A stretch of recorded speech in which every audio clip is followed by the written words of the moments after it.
안녕하세요. 이선아입니다.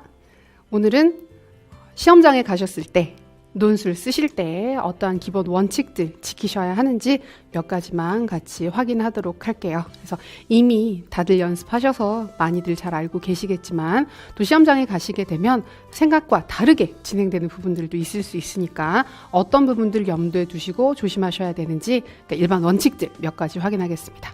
제일 먼저 그 교육학 시험 보러 가셨을 때, 논술 시험 보실 때 제일 먼저 평소에 보시던 것들보다 전반부의 시간을 조금 더 빠르게 잡고 진행을 하셨으면 좋겠어요. 그래서 초반부는 조금 급한 느낌으로, 평소에 내가 이런 느낌으로 썼다 그러면 그것보다는 약간만 더 빠른 느낌으로 진행을 해주시는 게 도움이 됩니다. 그래서 분명 연습하실 때도 55분 정도 연습을 쭉 해오셨기 때문에 되게 많이 모자라진 않는데요. 근데 아무래도 현장에 가시게 되면 예기치 못한 상황들이 있을 수 있기 때문에 후반부 시간을 약간이라도 더 확보를 하시는 게 중요합니다. 그래서 특히 이제 전체적인 흐름 자체가 초반부에 많이 결정이 될 수 있으니까 초반부에 막 시간 자체를 너무 무리하게 적게 잡아서 진행을 하는 말씀은 아닌데 조금만 더 서둘러서 급하게 전반부를 서술해 주시면 좋을 것 같아요.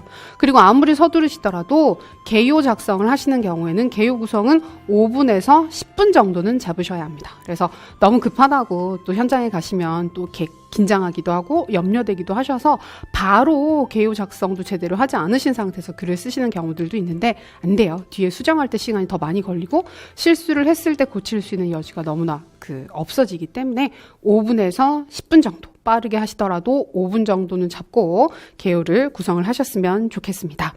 그리고 우리가 글을 쓸 때 기본적으로 서론 쓰시는 부분들은 이제 많이들 연습을 하셔서 어느 정도 익숙해지셨는데 다 괜찮은데 어떤 식으로 쓰시던지 간에 우리가 연습했던 대로 접근해 주시면 되는데 세 줄 이상만.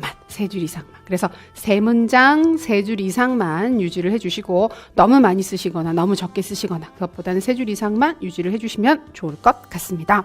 그리고 단락별로 저희가 도입 문장과 주제 논의를 해야 되는데요. 도입 문장은 여러 번 말씀드렸지만 쓰실 수 있으면 잘 쓰시면 좋은 거고 주제 논의 같은 경우에는 매 단락 빠뜨리지 마시고 꼼꼼하게 하셔야 됩니다. 그래서 도입 문장 같은 경우에는 일반 원칙이 막 너무 잘 쓰시려고 하시게 되면 이것저것 신경 쓸 게 너무 많아서 어려우신데 그거보다는 큰 주제, 문제에서 제시를 했었던 큰 주제와 개별 항목들 연계를 하셔서 이 주제, 큰 주제와 관련해서 개별 항목이 관련이 있다. 이런 식으로 연관이 된다라고 하는 부분을 가볍게 도입을 해주시면 무리가 없습니다. 근데 도입 문장 너무 기시면 안 돼요. 절대 길면 안 되고 한 문장 쓰실 때 한 문장 분량이 막 2줄을 넘어간다든지 그렇게 되면 일단 요구사항 자체가 빨리 등장을 하지 않아서 글이 흐리게 보일 수 있으니까 좀 간단하게 도입해 주시면서 요구사항을 바로 제시해 주는 게 좋습니다. 그리고 주제 논의는 좀 귀찮으시더라도 최근에 의미 있게 서술해 주는 게 좀 중요해지고 있기 때문에 귀찮더라도 논리적으로 논리타당하게 말이 되는지를 생각하시면서 이러이러한 이유에서 도움이 된다, 연계가 된다 이런 것들이 필요하다라고 하는 사실들을 충분하게 이야기를 해주시면 좋겠습니다. 자, 그리고 우리가 본문 쓰실 때 꼭 기억하셔야 되는 게 요구사항을 명확하게 쓰시는 거. 그러니까 결국은 이것도 좀 명확한 서술, 요구사항을 중심으로 서술하는 글들이 될 수 있을 텐데요.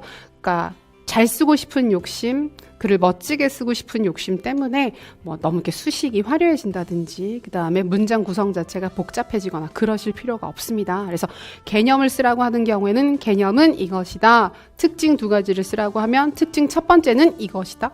둘째 특징은 두 번째 특징은 이런 것이다. 이런 식으로 해서 개별 항목 하나하나가 확인이 되도록 명확하게 쓰시는 게 중요합니다. 특히 장점, 단점, 특징 이런 부분들 서술을 하실 때 명확하게 확인이 되도록 쓰시는 게 중요합니다. 그리고 구체적인 문제 상황과 연관지어서 문제를 물어보는 경우들도 있는데요. 그런 경우에도 문제에서 요구하는 교사라든지 김교사, 이교사, A교사, B교사 1번, 2번 사례들을 연관지어서 명확하게 표시를 해주시는 게 중요합니다.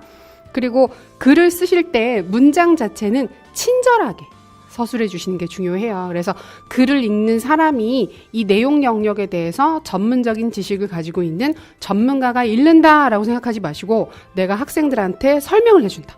지금 잘 모르는 학생들한테 해당 영역에 대해서 하나하나 설명을 해준다라는 기분으로 친절하고 분명하게, 그래서 너무 축약해서 요약해서 쓰시기보다는 요구사항에 대한 친절한 서술이 중요할 거예요. 그래서 이런 부분들 지키면서 쓰시게 되면 누가 읽어도 오해 없이 명확한 글 전달이 가능하기 때문에 이런 원칙에 따라서 써주시면 됩니다. 그리고 결론 부분 서술하실 때는 결론은 늘 시간이 촉박하기 때문에 빠르게들 많이 쓰시게 되는데 전체의 논의사항에 대한 간단한 요약이에요. 너무 길게 쓰실 필요 없고 이 주제를 중심으로 요런 사항들을 논의를 했다. 근데 요런 사항들은 서론에서도 얘기를 했잖아요. 근데 서론에서 요구했던 것보다는 조금만 더 구체적인 느낌으로 서술을 해주시면 충분하니까 간단하게. 그래서 결론에서 요약하는 부분이 막 5줄, 6줄 길게 쓰시는 경우들도 있는데 그거보다는 한 2-3줄 정도 안에 끝나는 거. 뭐 길어도 한 4줄 정도, 그 정도면 충분하니까 너무 길어지지 않게 조심하시고,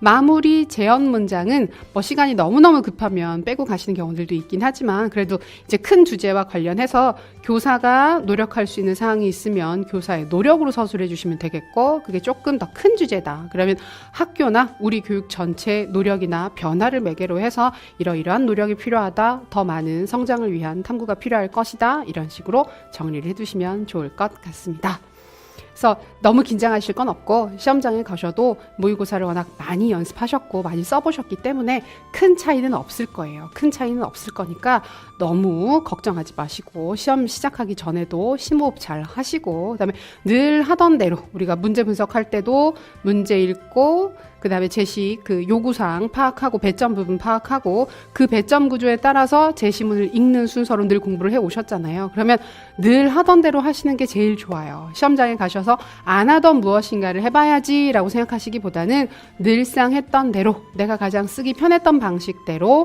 서론도 도입해 주시면 되고, 그다음에 마무리도 그렇게 하시면 되고 주제도 그렇게 논의를 하시면 됩니다. 그래서 늘 하던 대로 하시면 좋은 결과 있을 테니까 항상 친절하게 상세하게 오해 없게 서술이 될 수 있도록 마무리 연습 잘 하셔서 현장에서도 좋은 결과 얻으시길 바랍니다. 좋은 결과 기대합니다.